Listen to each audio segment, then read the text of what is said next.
transition from atheism into following Christ. So this man gives his background, he gives his credentials, he is very well spoken, he sounds very knowledgeable about his field that he is in. So what people aren't really going to be able to say about this guy is that he is just some gullible person that foolishly fell into Christianity. Also, the pattern I begin to see is that when somebody chooses to follow Christ, when they make that decision and start following Christ, they lose all credibility of what they were doing before that happened. People look at me today and think that I have no idea what it was like to live in the pleasures of sin. Like, I was very proficient at getting myself into bad situations because of the desires of my flesh. I think. How are those flesh pleasures getting you into trouble? You call them pleasures sins, but would a responsible and powerful God either make such destructive things pleasurable, or make people want them, or design our body to be damaged by such pleasures? You're condemning those things that cause the pleasure, while are unhealthy, toxic, and damaging, instead of the Creator being who deliberately designed us this way, as you believe this God exists, and making us desire such things. I'm guessing you were talking about drugs and alcohol.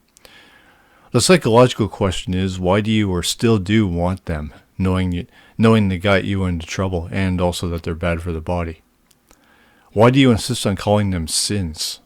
Are they troublesome because they're sins, or because you're irresponsible, so you take your bullshit mistakes out on, quote, sin, because you want to mask your own stupidity and superstition?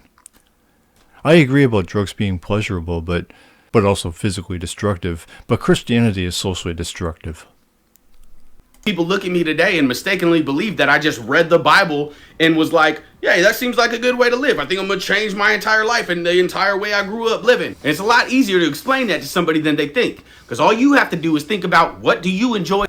That was me times 10. So I didn't just wake up one day and think, you know what, I'm going to change my entire life, all the way down to the music I grew up listening to my entire life. And it was putting inside of me. There was a time and a place for my testimony, and I will make a video sharing that with everybody, because I was born again and I was sanctified in a way that was not of my doing. But right now, I want to put the focus on this brilliant man of science and his journey from atheism into Christianity. So let's check it out. Hey guys, welcome to Capturing Christianity. I am Cameron Bertuzzi, and I'm here today with Dr. Cy Gart. Welcome to the show. You've been on the channel before, but yeah, so here you're today with us in person, and I'm so excited to meet you. Well, so today we're talking about your journey from the very beginning. Tell me about your upbringing. I know we've talked about this on the channel before, but let's kind of go through it a little bit more in some more detail. Sure. Well, yeah, I won't go into too much because, as you said, we have covered it, and it's in my book, so people can find it. But I grew up in a family, 3 generations of atheists. They were not only atheists, they were very left-wing. My parents were members of the American Communist Party in the 1930s, which is rare. And so, what is left-wing about communism? All he did here was mention 3 familial generations of atheism and throw the buzzwords left-wing and communism into his mix. No explanation or definitions, just baseless association. I don't know anything about this guy, but hearing this few seconds alone tells me he wasn't formerly an atheist, and he might be lying overall. So their atheism was very strong, very militant, and that's what I grew up with. I assumed that there could not be any such thing as God, or not possible for there to be a God.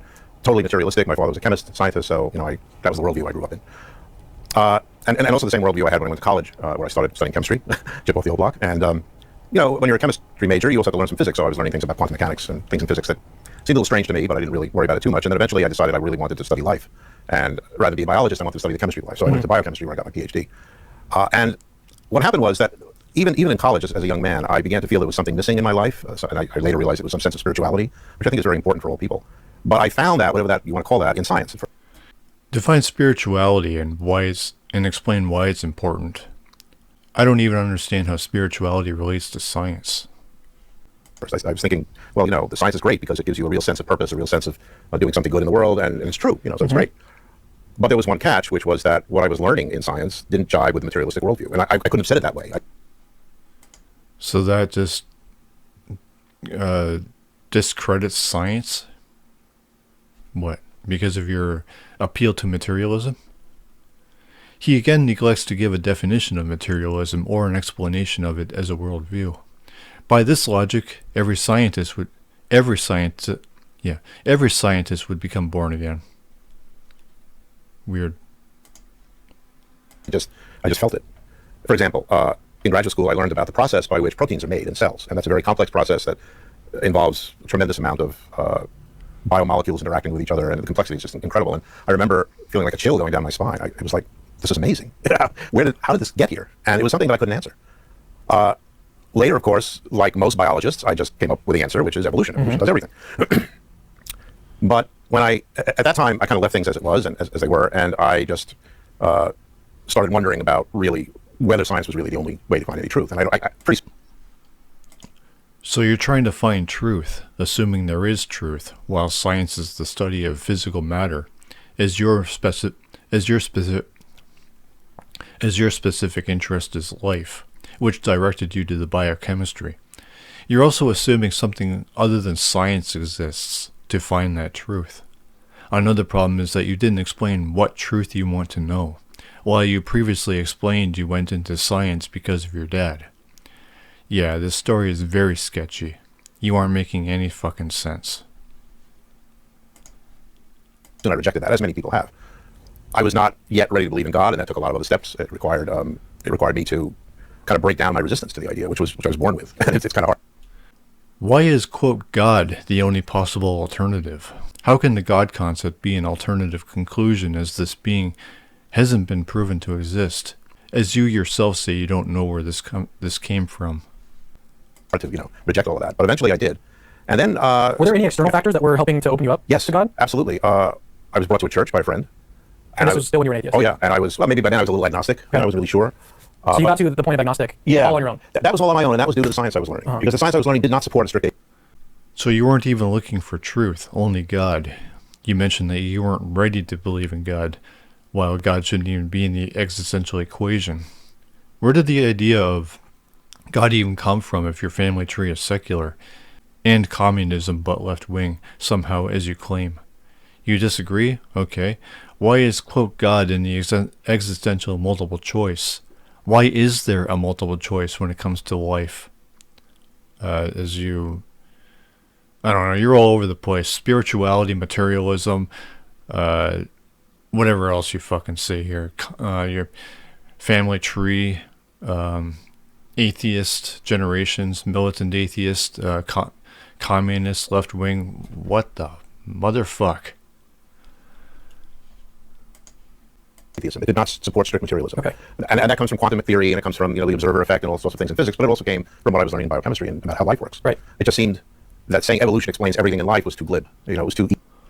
So this was before or after you decided to become open to the God? I would call it a hypothesis, but no. Theism is neither an educated guess or even grounded in anything.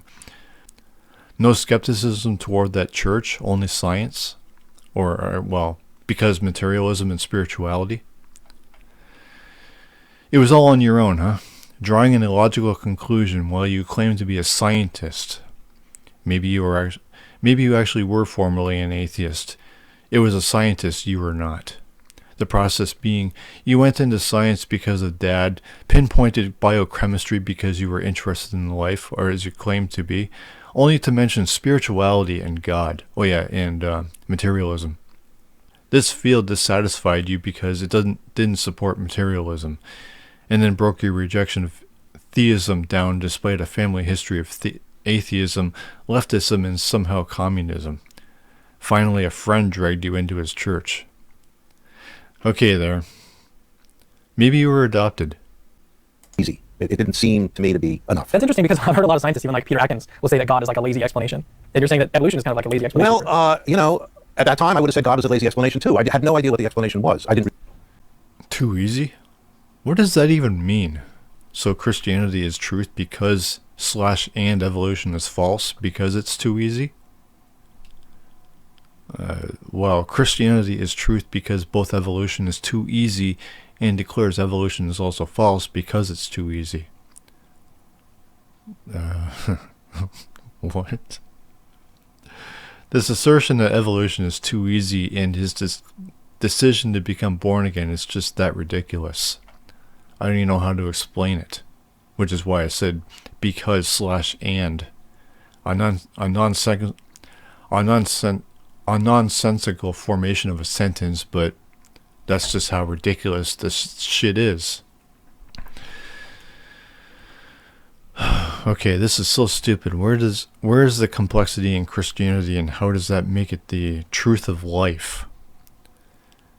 So the ease of evolution makes you appeal to religion instead of just going into a more difficult field of science? I call bullshit on this guy.